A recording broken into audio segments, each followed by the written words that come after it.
Hi there, how you doing? It's Adrian here again with video number 5 in our short series about marketing that gets you customers fast. We've talked about organic search on Google. That's the free search. Now we're going to look at the paid search, so paid advertising. Paid advertising comes in the form of often called PPC, pay per click, and it's to be found in Google have given us several different ways of being found in paid search. AdWords being the one that we're most familiar with, and there's two different types of an AdWord account. There's also display advertising and advertising in the Google network. So that's really the three main forms of advertising within AdWords and Google. There are others, but we'll mention them further on, but for the time being, we'll just talk about PPC. So, AdWords, as I mentioned in the last video, there are often between 1 and 7 paid adverts in each Google search page, and that number depends on the competition for customers. So, if you're in a niche like painting and decorating, or kitchens, or electricians, or plumbers, drain cleaning, some of the very competitive niches, then you're going to find that you've got anywhere between 1 and 7 of your competitors advertising for customers, some at the top and some at the bottom. As I said before, the 10 organic results are generally in the middle of the page, but the paid results tend to be at the top and the bottom. There are two forms of AdWords. So using AdWords is basically you're bidding. It's like an auction. You're bidding to be found for keywords and key phrases. So if we use the example of the plumber, if you want to be found in the search results for boiler repair or replacement boiler. Replacement boiler, it's an expensive service. You're looking at maybe a sale of between 1,000 and 1,500 euros, and there's a lot of people looking for that business. A lot of big companies as well as smaller businesses, and they're paying for clicks ranging from maybe €1 or £1 up to a couple of pounds or a couple of euros per click, and maybe much more than that. So every time, the way pay per click works is you're appearing in the search results every time, but you only pay to be found when someone clicks on your ad. So they click on the search result, and it goes through to your website. Then that's the you'll hear you won't hear the ding, but you'll feel it in your pocket at the end of the week when Google charges your card for that click. And the danger is that it's not only visitors and genuine searchers that are clicking your ad. Your competitors may well and are very likely. It's very likely that there's one or more of your competitors clicking on your ad for multiple reasons. One, to try and click you out of it, because you set a daily budget of what you want to spend on pay per click, and basically the more that you get clicked on, your ad gets clicked on, the sooner your budget gets spent. So if you set a daily limit of say £10 or €10 on your pay per click, and it's costing you say for talk's sake it's costing you £2 or euros per click, it means that if you have 5 clicks on your ad, then you no longer appear in the search results.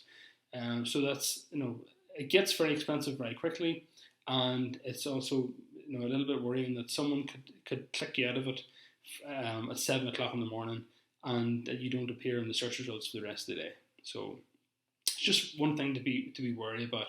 There are safeguards you can put in place to reduce that happening, but you can't stop it, because basically I could go to my laptop and click on your ad, I could go to my desktop and click on your ad, I could go to my tablet and click on your ad, and I could go to my phone and click on your ad, and within the space of a minute, I've cost you 4 clicks out of your budget, and depending on how expensive that is, I could be doing that a couple of times a day, and I could be doing that every day, and that could be where your budget gets spent. So just because you're paying for ads doesn't mean to say you're generating business out of it. You could be getting clicks, but you don't know who's doing that clicking, and if it's a competitor or if it's someone clicking on it by mistake, then it gets very expensive very quickly. There is also another option in AdWords is you have different ways of advertising. So the main way, the one that's most popular and most well known, is the AdWords. But then within the AdWords system, you have the ability to advertise in the display network, display network and the Google network. Google basically pay other businesses to display search results in their on their websites. So if you've gone to a website before and you see a little ad for something, say it happens, bigger businesses are more tuned into this, so they do it more often. So you might find a hotel advertising on a website that has no bearing and no relation to hotels. But the reason you're seeing that is because you may have searched for hotels and you may have even gone to that hotel website in the past, and it's being shown in your on the display network in front of you because you have a history of searching for that thing.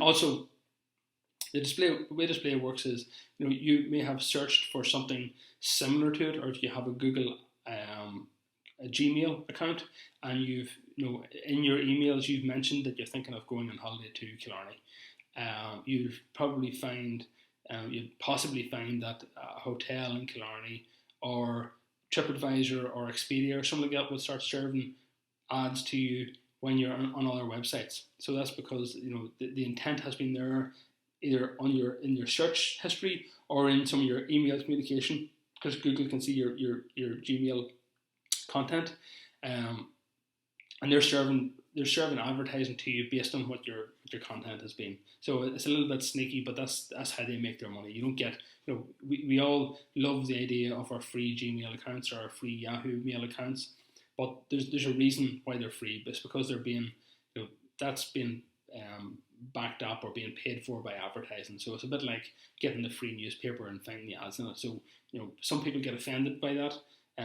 Basically, they're only going to serve adverts to you that someone wants to pay to advertise to you or to people in your geographic area, and there's nothing devious or underhanded going on about it. It's just that it's their way of it's a digital means of advertising, a very smart way. And if you're a business and you're taking advantage of it, then you'll gain from it. So it's not something that should be you should worry about or get upset over.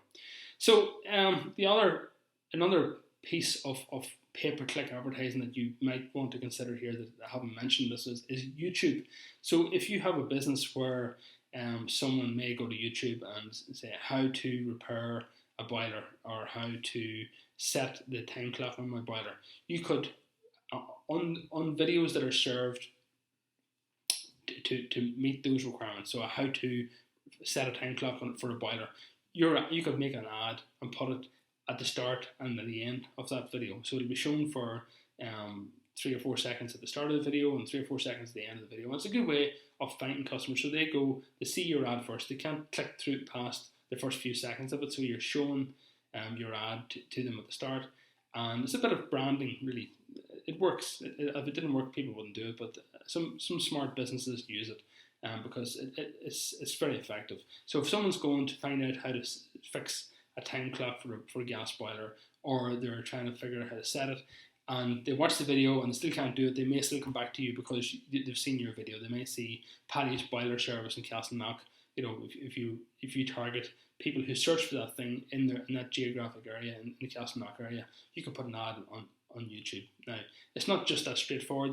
There's for the beginner and for most small businesses, it's easier to stick with AdWords if that's what you want to do, or even better, SEO, which means you get found there all the time without having to pay, without having to worry about your competitors spending your money on you. A big plus for paid advertising is something that not many small businesses do. It's called retargeting, and it's brilliant because it's very low cost. It's basically targeting, it's putting adverts back in front of someone who's already been to your website. Someone comes to your website, for talk's sake, and they've been looking for a plumber in Castleknock to do boiler repair or replacement boiler, and they come to your website and they're reading through it and they're scrolling around, and maybe they're watching the video, and then the door rings, the doorbell goes, or the child needs dinner, or dinner's ready, and they leave your website, they close down their laptop or whatever, and then a couple of hours later they forget all about your website, they forget which website they were looking at. If you have retargeting in place, then for the next up to 6 months, you could be putting your advert back in front of them every time they go to Facebook or to Google or go to the web. You can basically follow them around the web using displays or display advertising or banners. You could be advertising on other websites. So say for talk's sake, they go to Aer Lingus to book a flight, and your advert will be in front of them on the aerlingus.com website. If they go to RTE or Met Éireann to check the weather, or RTE to check what's on tonight in telly, your advert will be in front of them. So there's Google rent space on numerous other websites to display advertising on, and it's not something that's very easy. Most small business owners will not be able to use it themselves, but with help from people like me, you can basically follow someone around the web, and it's just reminding someone all the time that they've searched for your thing, they've found your website. The key to making this work is to keep branding the same. So if there's a picture of your face with a spanner, if you're the plumber and you have a picture of your face with a spanner in your hand, then you want that image from your website to be copied across your banner advertising with your branding. So that means that people recognize, oh yeah, I've seen Paddy the plumber on his website when I was looking for an emergency or a plumber, or more likely for like things that they're thinking of doing in the future, like a boiler, a more efficient boiler to be installed, or if they want to have geothermal heating, or something that is not an immediate response. So it's not necessarily ideal for businesses that provide an emergency response. So if someone needs a toilet unblocking, they need it unblocked now. They're not going to think about looking for a plumber to do it in 2 weeks' time. But for purchases like getting an extension on the house, or getting painting and decorating done, or getting a new patio, or getting a sunroom, or getting a new car, or servicing their car, those things that they'd be planning for to have done in the future, then retargeting is brilliant and is highly effective and is very, very low cost. So that's all I want to say on this video for now. I think we'll talk to you again in video number 6.